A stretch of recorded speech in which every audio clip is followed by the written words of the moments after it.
Hey everybody, it is Wintermute coming to you from the Think Tank, and this is the first video in the series of going over each one of the national reference sheets and peculiarities about each nation.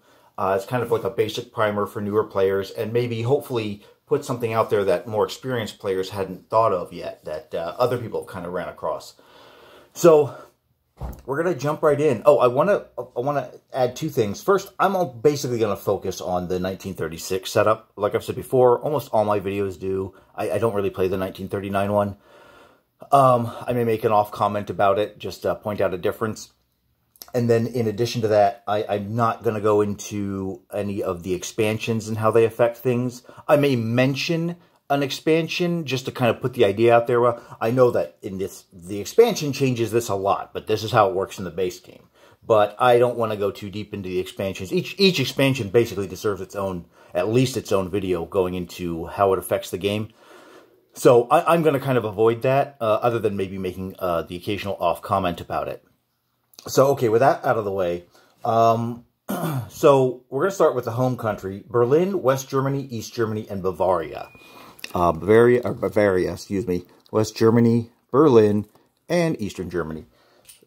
It specifically says East Prussia is not part of the home country, and that is an important distinction to make for purposes of building factories and other facilities, placing units and things like that, and how building advanced tech. Germany controls Spanish national forces in the Spanish Civil War. I'm not going to go too deep into the Spanish Civil War. I do want to point out, before moving on though, one of the things the German player needs to consider is how much lend-lease they are going to send to Spain for Spain to win, for the Spanish nationalists to win that war. And that's something you're going to have to discuss with the Italian players, because the both of you can send lend-lease. Spain deserves its own video, so I'm not going to go too much deeper into that, but that is something you need to consider as the German player before the actual war starts. The main war is what you're going to do to win that. So then we have annexations during the 1936 scenario. Once per turn, Germany may annex either Austria, Bohemia, or Slovakia by making a combat move into these zones with at least one land unit. Austrian and Czechoslovakian forces present are replaced with German forces, and no combat takes place. This is not a declaration of war and triggers a smaller income increase from Allied powers. And then there is an optional rule for Slovak resistance if your group decides to play with it. So we have Austria, Bohemia, and Slovakia as the three places you can annex. Now, obviously, most players just start annexing right away on that first turn. It's one per turn. Most players start with Austria. It's the best bang for your buck in terms of units and income increase. Taking Austria will increase peacetime income by one for Britain and one for France. But you get two in return. You also get, I believe it's 2 mountain infantry. I'm not exactly sure. 2 infantry. I'm not exactly sure off the top of my head. Bohemia is interesting in that it has a medium factory. You probably won't need the medium factory right off the bat. And you only get 1 IPP per turn increase. And same thing with Slovakia. But then this area also has a light armor, and this area also has a fighter. So even though those annexations will upset Britain and France, and possibly Canada if you're playing with that expansion, they are worth it in terms of economic increase per turn. But then the units you also get are pretty decent as well. They're kind of like icing on the cake. I haven't really seen much reason to hold off the annexations till later. Unless you're really playing a passive Germany and you really don't want to give any reason to give financial increases to any of the Allied powers before the war starts. I just don't see that being worth it, though. You know, maybe somebody will disagree. Maybe somebody plays a very passive Germany and then all of a sudden explodes onto the board. And, you know, I could see that as a possibility, you know, depending on the circumstances. But yeah, so most people start with Austria, go to Bohemia, and then go to Slovakia in that order. But obviously, you'll have to make your decision on how you want to do it. Molotov-Ribbentrop Pact. During or after July 1939 turn, the German and Soviet players may sign the Molotov-Ribbentrop Pact during the production phase of their turn. Okay, now this pact is pretty complex. I am going to go over some of the highlights. So basically they agree in word only that they're not going to attack each other. That doesn't prevent them from actually attacking each other. So either side can just go ahead and, yeah, I meet the conditions where I can launch an attack, so I'm just going to do it. Now, the provisions, though, are the important part. Now, the biggest and probably most important provisions in this are that trade. So Germany gets 5 IPP per turn bonus income from trade with Russia. Now, that is not money coming from Russia. That is, you just get 5 more per turn. You get important foodstuffs and resources that Germany needed to prepare for the war. Russia gets 3 IPP bonus income, and the same, it doesn't actually transfer hands, and a free research roll each turn. Now, there is a slight favor for Germany in that the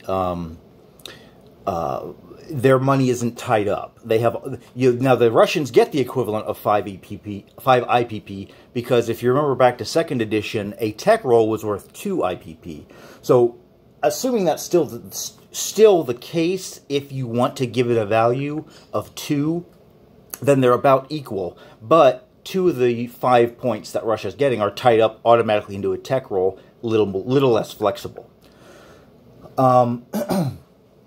Then there is also USSR may annex the Baltic states, Lithuania, Latvia, and Estonia. Much like Germany annexes these 3 territories. Russia, the USSR may attack the eastern half of Poland by making a combat move. Now, these do have to be fought, though. These aren't just walk in and take it over. These, if there's any infantry or any units here, they have to be fought with. And that's after Germany occupies Warsaw, regardless of Polish alignment to Britain. Actually, that's an interesting point. Yeah, okay, regardless of Polish alignment to Britain.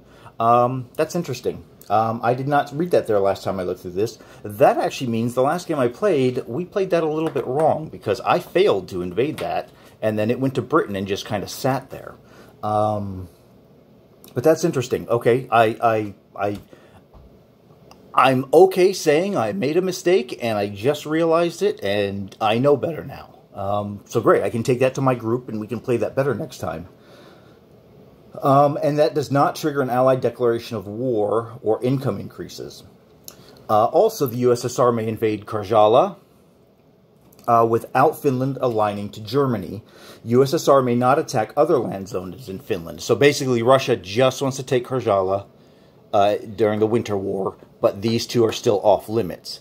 Now, if they attack Karjala, this will still come under the control of the German player, so he will get to make a recruitment roll every turn at a 2 or less to see if they build another some infantry or militia. Excuse me. Now, but then when Germany declares war on Russia, then Finland, what's left of it, will automatically align with Germany. And the USSR may not attack Romania or Hungary while those countries are neutral. So in theory, Russia does not have to sign this. Germany does not have to offer this. Is it slightly better in... Oh, I'm sorry. You know what? Before I go into that part, there are a few other things in here. The Basis Nord placed a free German submarine base in Murmansk. This base is eliminated immediately if the USSR and Germany are at war. Murmansk is, wait a minute, Murmansk.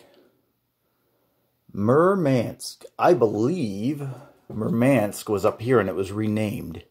I will have to double check that. I did not realize, I assumed Murmansk was up there. I think it might have been a renamed territory, but I will look into that. I could be wrong. But you basically get a free sub base in the northern part of Russia.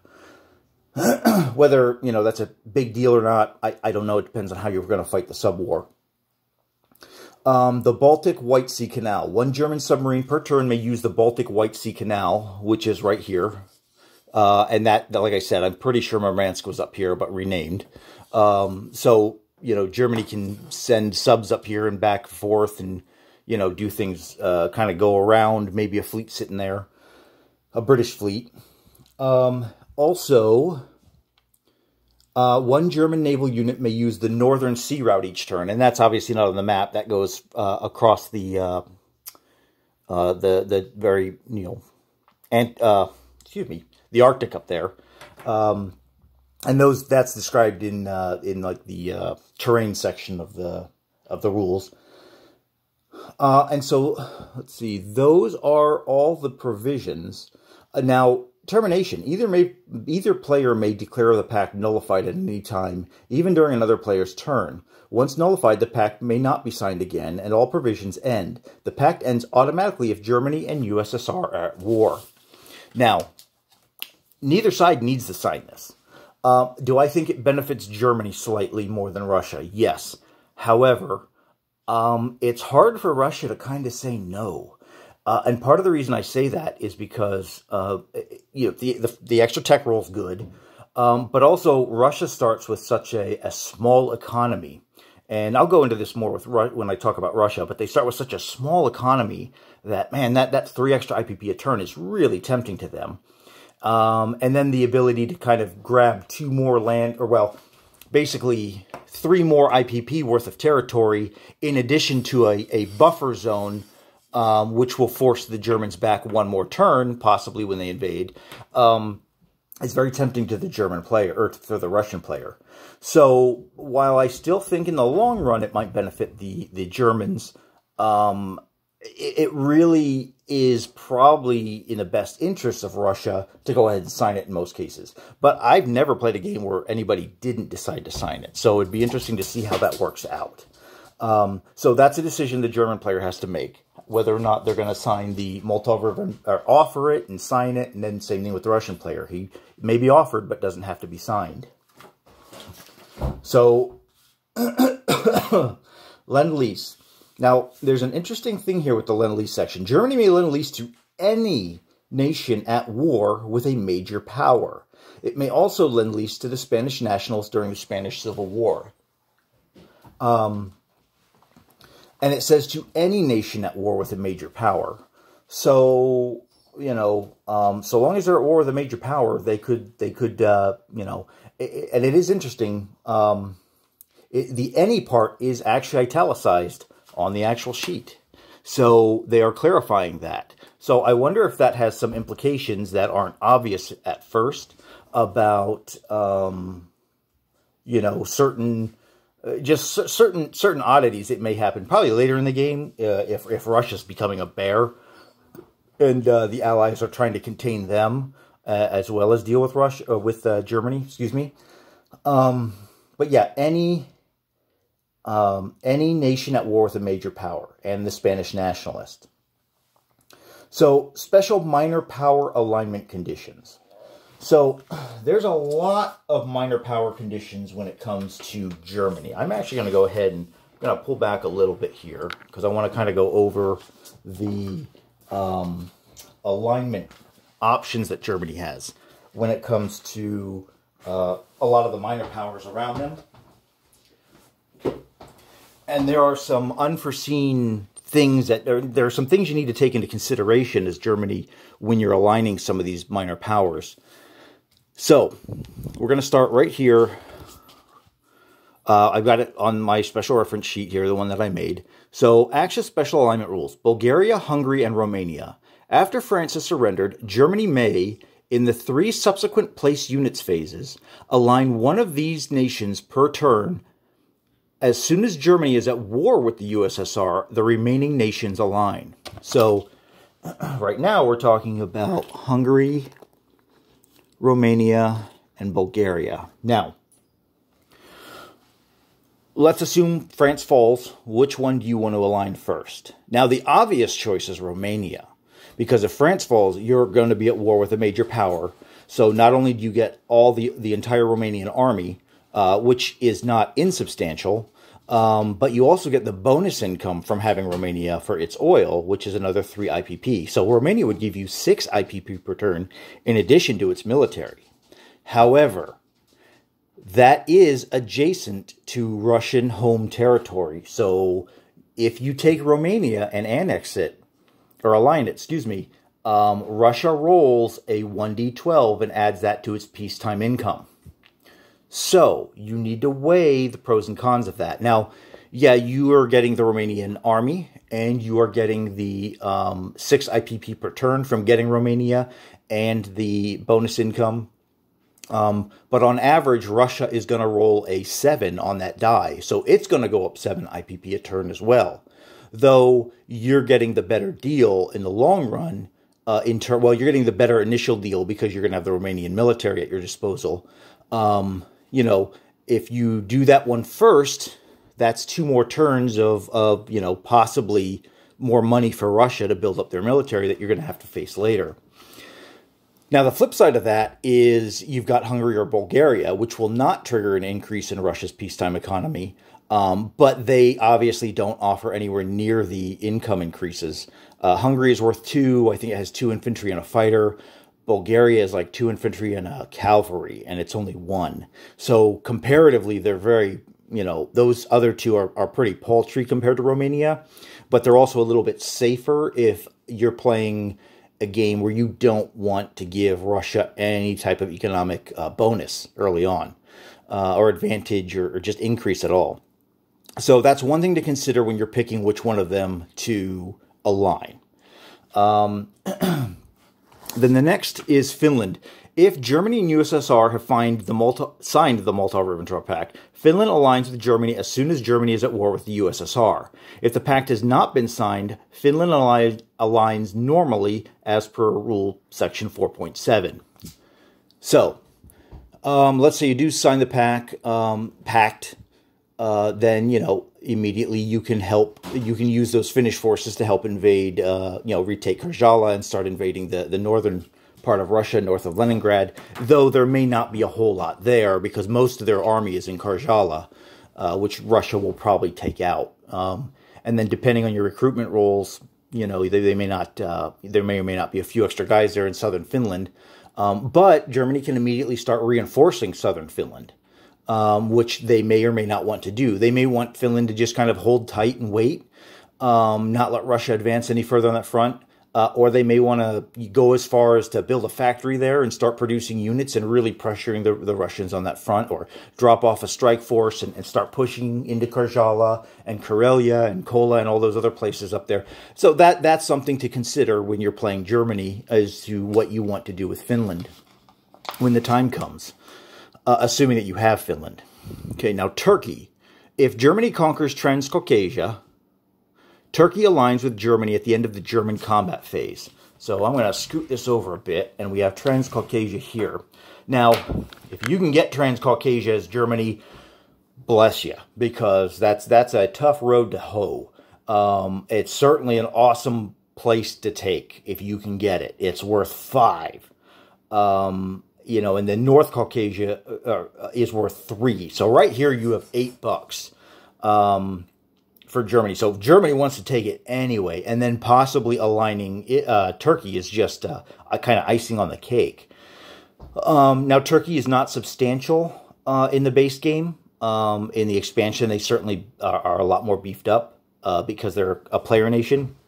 But still, that's, you know, $3 more a turn, a couple more units. You know, a naval unit or 2 down here. Yeah, so I don't see that being a smart Russian player is always going to defend Transcaucasia, somehow, some way, even from a you know, airborne drop or something. You know, the Russian player is really going to want to keep a couple units there. I usually build 2 or 3 mountain infantry and just park them there. Just because Transcaucasia is so important. Because all it takes is them taking it once, and then Turkey becomes theirs, and then it's like, oh, great, now they have Turkey. But it's not an easy thing to get, but there is the option of aligning Turkey for Germany. Nationalist Spain. If the nationalists have won the Spanish Civil War, Spain will align with Germany if Axis possesses either A, London, or B, both Gibraltar and eastern Egypt. So, back up a little bit more. Eastern Egypt, obviously the Suez Canal, super important. And Gibraltar, over here in the south end of Spain, super important for the Mediterranean. You basically can lock out the Mediterranean to the Allies at that point. And that's when Spain goes, wow, you guys locked up the Mediterranean. Okay, we'll sign up. Now, Spain is a little tricky, though, about whether you want to align it. Because depending on how the Civil War goes, they may not have a whole lot of units available to them. And as soon as they align, you may have just given the American and the British an awesome stepping stone to come up through, Paris. So I've never seen it in version 3, but I definitely, if you as the German player or the Axis player are contemplating really aligning Spain, really look at the board, because Spain is only worth 2 IPP on the board. It has a factory, and then it will have whatever's left after the Spanish Civil War. And most games I've played, it has not been a lot. But on the other hand, you can go ahead and lend-lease a lot to Spain as Germany going, I'm fairly certain I can take Gibraltar and eastern Egypt. Therefore, all those units that I lend-lease them that are still there will come back under my flag at some point in the game. But, good luck. I would say that, good luck. I'm not saying it's impossible, but good luck. Iraq. If there is a German or Italian land unit in a land zone adjacent to Iraq, Iraq aligns with either Axis power at the end of the German or Italian combat phase. So, Iraq has, I think 1 infantry in it. The important part about Iraq is it is worth bonus income to the Germans because it has oil, and it's actually worth 2. And it's actually not terribly hard for the Italians to take. And I'll go more into this area, in this theater, with the Italians, because that's more their ball of wax. Because all the Italians have to do is either take Transjordan or Syria, and they can align Iraq at that point. But expect FEC to come after you at that point, because they're not going to want you to keep that. So this might be the sort of thing that you might want to time with the Japanese player to tie down FEC. But yeah, so that Iraq's not terribly hard to align, but I think it's kind of hard to keep in the long run. Sweden.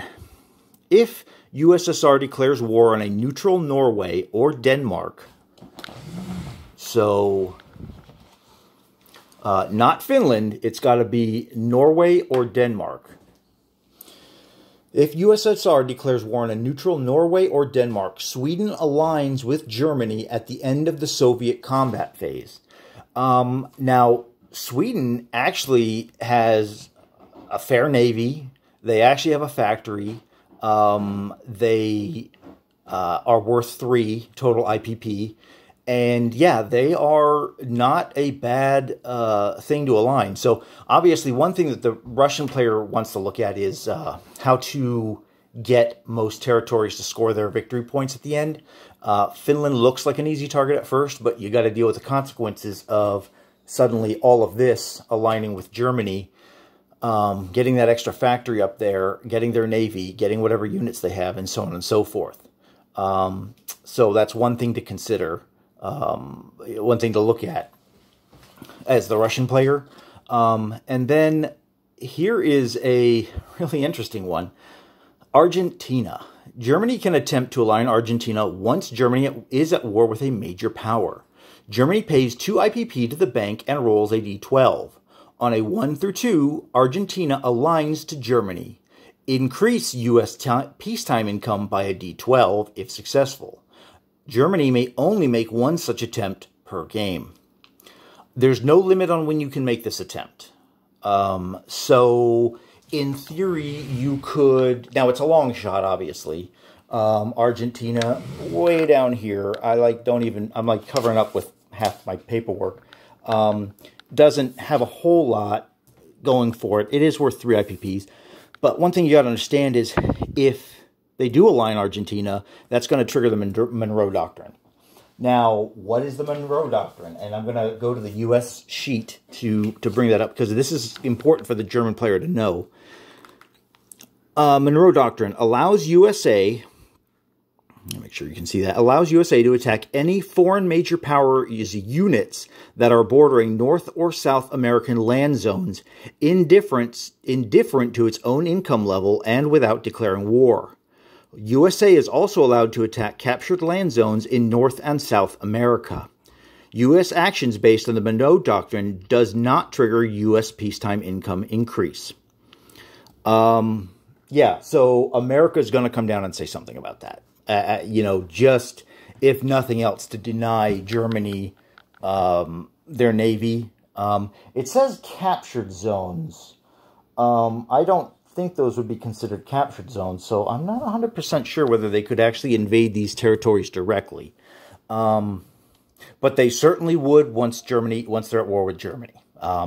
So I don't know. One, it's a long shot. Two, it's it's going to piss off America somehow, some way. It almost seems to me like it might be a good thing to use maybe later in the game as a distraction for America, right after you right after you end up at war with them as Germany, and kind of just give them, oh great, now we got to send some of our navy down there rather than sending it right into the Mediterranean, that sort of thing. Just an idea to consider when it comes to Argentina. Quite frankly, most games, it doesn't even get rolled because it's so inconsequential in the base game. Now, with the Latin America at war, that would change without a doubt. But I'm not going to go into all the details about that. But it definitely makes that South American theater a lot more interesting. So those are the special alignment rules for Germany. Most of them are pretty self-explanatory, but every one of those has kind of a weird caveat to it. So hopefully I explain them in a way and explain some of the consequences of doing them, or when you get them, especially the ones you decide on how they get aligned, that you do need to take into consideration as you're playing Germany. And then we have surrender. Germany surrenders when Berlin is enemy possessed at the end of the German turn. So in this version, you have the ability to lose your capital and then retake it for all the powers. Now, and some powers, like never give up, like Russia, so long as it has home territory, I think keeps fighting the whole game.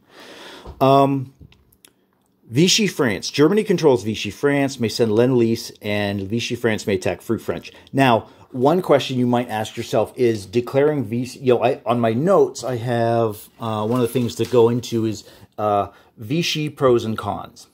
There are no cons. No matter how many times I crunch the numbers in my head, I cannot see absolutely any reason why you would not declare Vichy France. The reason is this. Germany's going to get all the income from Vichy France anyway, because they're pillaging France all over the place for resources. So Vichy doesn't get its own income. And if they declare Vichy, then you start rolling for all these other French territories, and every good roll that makes it Vichy is basically just more free money for the Germans that they don't have to go conquer. And the bigger part is that it chops up the French Navy. Now, you may get unlucky, and a lot of that Navy may either go British or it may stay Free French, but it's still better than letting all of it stay Free French.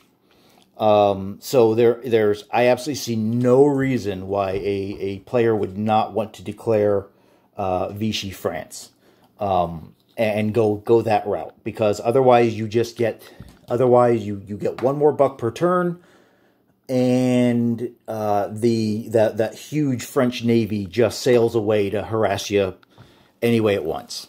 So at least if you declare Vichy France, you chop up that fleet. You'll sink some will go Allied, some will go Free French, some might go German, but you gotta, it breaks up that fleet. So I would always say go Vichy, declare Vichy. It's just, there's just too much to fight through if you don't. Even if you are desperate as a German player to get a major shipyard down here in the Mediterranean to start building ships down here for whatever reason, you're better off figuring out some other way to do it. Lend-leasing more units to Italy or whatever the case is. But, saying, well, we'll just, we won't declare Vichy and we'll build our own ships. No, you won't, because you're going to have the entire French Navy come up here and just start harassing you day and night. So, yeah, declare Vichy France is always what I'm going to tell you. If somebody feels different, please let me know, and we can discuss it in the comments. So now I'm going to go specifically into German victory objectives, and I think actually, let me see. Yeah, I'm going to go into victory objectives, and then I'm going to stop this video there, and I'm going to do this as a two-parter, because Germany's just got so much to think about, because I still have to cover their wartime income bonuses. I got to cover some of their special abilities, their special units, and then other things that they specifically need to think about as a German player. So, German victory objectives. So,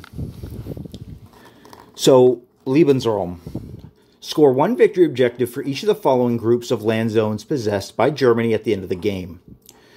Now, these being groupings, meaning you have to have all the territories within that group to score it.